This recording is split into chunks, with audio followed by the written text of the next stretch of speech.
बिस्मिल्लाहिर्रहमानिर्रहीम। अस्सलाम वालेकुम नाज़रीन, आप यूट्यूब चैनल देख रहे हैं। मैं इमरान खान हूँ। आज एक वाकया हो गया अडयाला जेल के बाहर और उसके ऊपर बहुत शोर मचा हुआ है। हलीमा खानम पे किसी ने ये वाकया क्यों हुआ, सादी वजह यह है कि आज इमरान खान साहब की मुलाकात हुई थी अपने लोगों से जेल में, जहाँ पे केस चल रहा था तोशाखाना 2 का। तो फिर प्लान किया गया कि बाहर कुछ ऐसा किया जाए कि जो इमरान खान साहब जेल के अंदर से बोले वो बात डिस्कस होने की बजाय डिस्कस ये होना चाहिए जो बाहर हुआ। यानी आपको पता है, आइडिया है आपको कि एस्टेब्लिशमेंट कैसे कैसे हथकंडे इस्तेमाल करती है और क्या कुछ करती है जब वो अपनी आई पे आ जाती है। हमने पाकिस्तान में बहुत कुछ होता हुआ देखा है। इस तरह का बड़ा गंद पाकिस्तान के अंदर डाला एस्टेब्लिशमेंट ने। फातिमा जिन्ना साहिबा के साथ भी यही किया गया, उन पे गंद उछाला गया, उन पे कीचड़ उछाला गया, उनको गंदा किया गया। ये मिलिट्री एस्टेब्लिशमेंट ने किया था। यही जो फौजी एस्टेब्लिशमेंट है, इन्होंने यही सारा कुछ बेनजीर भुट्टो के साथ भी किया। यही सारा कुछ इसी मिलिट्री एस्टेब्लिशमेंट ने नुसरत भुट्टो के साथ भी किया। यही सारा कुछ इसी मिलिट्री एस्टेब्लिशमेंट ने एक दौर में नवाज शरीफ की बीवी कलसूम नवाज के साथ भी किया। तो मिलिट्री एस्टेब्लिशमेंट ये गंद डालने की मास्टर है। वो हमेशा से ये गंद डालती रही है और आज एक और गंद डाला है। एक अंडा फेंका गया एक खातून के ऊपर जो सिर्फ अपने भाई का पैगाम बाहर पहुंचा रही थी। अब जिस पैगाम को वो रोकने की कोशिश करते, सबसे पहले तो वो पैगाम आपको बता देते हैं, फिर अंडे वाली बात पे आएंगे। नंबर 1, इमरान खान ने कहा कि तहरीक इंसाफ जो अख्तर मेंगल साहब ने और महमूद अचकजई साहब ने जो कॉल दी है 8 सितंबर को, जो हड़ताल की कॉल दी है, ये इसके अंदर भरपूर शिरकत करे पाकिस्तान तहरीक इंसाफ। उनसे मिले, उनके साथ ताज़ियत की जाए। अख्तर मेंगल से मेरी तरफ से हमले के शोहदा की ताज़ियत की जाए और उनके साथ मिला जाए और इस हड़ताल को कामयाब बनाया जाए। एक तो इमरान खान साहब ने ये कहा। दूसरी चीज़ इमरान खान साहब ने कही कि खैबर पख्तूनख्वा की हुकूमत को मैं सख्त हदायत करता हूं कि बाजोड़ और वजीरिस्तान में ड्रोन हमले मुकम्मल तौर पर बंद करवाए जाएं। ये सब कुछ खैबर पख्तूनख्वा हुकूमत को कमजोर करने के लिए किया जा रहा है।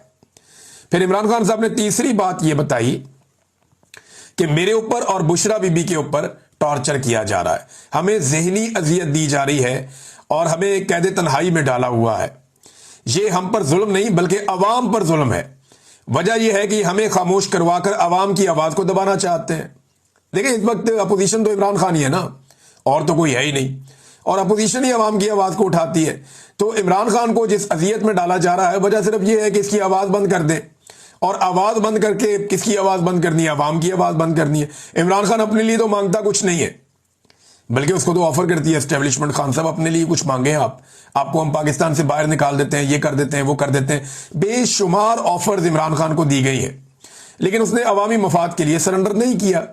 अब वो ये कहता है कि हमारी आवाज दबाकर अवाम की आवाज को दबाना चाहते हैं और इसके लिए हमें शदीद ज़हनी तशद्दुद का निशाना बनाया जा रहा है। इमरान खान साहब की बहन ने यह भी बताया कि इमरान खान साहब ने कहा कि मेरी सेहत बिल्कुल ठीक है, इस बारे में कोई किसी किस्म की बाहर जो चीज़ें हैं उनके ऊपर आप कान ना धरें। हालांकि मेरी इत्तला के मुताबिक भी इमरान खान साहब के साथ मेडिकल इश्यूज हैं, प्रॉब्लम्स हैं, लेकिन वो इतना मजबूत आदमी है, वो बताना ही नहीं चाहता, वो अपनी कमजोरी को सामने रखना ही नहीं चाहता, वो ये कहना ही नहीं चाहता कि वो बीमार है, क्योंकि उसे इस बात का डर है कि वो जरदारी और नवाज शरीफ कभी नहीं बनेगा। तो इमरान खान तकलीफ बर्दाश्त करता है, लेकिन इमरान खान साहब जो है वो तकलीफ से शिकवा और गिला नहीं करते। कैसा आदमी है, कौम के लिए जो है वो दर्द बर्दाश्त कर रहा है, लेकिन वो ये नहीं बता रहा कि मुझे दर्द हो रहा है या मुझे तकलीफ हो रही है, और वो उसको बर्दाश्त कर रहा है सिर्फ इसलिए कि लोग उसे कमजोर ना समझें या उसके लोग कमजोर ना पड़ जाएं, या वो बुज़दिलों की सफ में जाकर खड़ा ना हो जाए जहां पे नवाज शरीफ और जरदारी वगैरह हमेशा से खड़े रहते हैं। तो ये इमरान खान साहब का एक प्रॉब्लम है। अब देखें ना, इसमें जुल्म खलीलदाद ने अब कुछ बात की है। उन्होंने कहा जी मुझे बहुत काबिल भरोसा जराए से ये बात पता चली इमरान खान के बारे में कि उनके हेल्थ इश्यूज हैं और उन्हें मिस ट्रीट किया जा रहा है उनकी कैद में। उन्होंने कहा जी कि मुझे ऐसी रिपोर्ट्स हैं कि उन्हें अब्यूज किया जा रहा है, यानी ऐसा खुराक दी जा रही है जिसमें इंसुलिन है ताकि उन्हें हार्ट अटैक आ जाए। यानी ऐसा कुछ इमरान खान साहब की खुराक में दिया जा रहा है जिससे ये कोशिश की जाए बकौल जुल्म खलीलजाद के कि इमरान खान साहब को शायद उससे हार्ट अटैक आ जाए, जुल्म खलीलजाद के बकौल। और मुझे ये भी बताया गया है कि उन्हें पोल्यूटेड वाटर दिया जा रहा है, यानी गंदा पानी दिया जा रहा है और मुकम्मल आइसोलेशन में रखा हुआ है और कोई एयर कंडीशन भी नहीं है इनके सेल में। तो ये उनकी सेहत को मुतासिर कर रही हैं ये चीजें।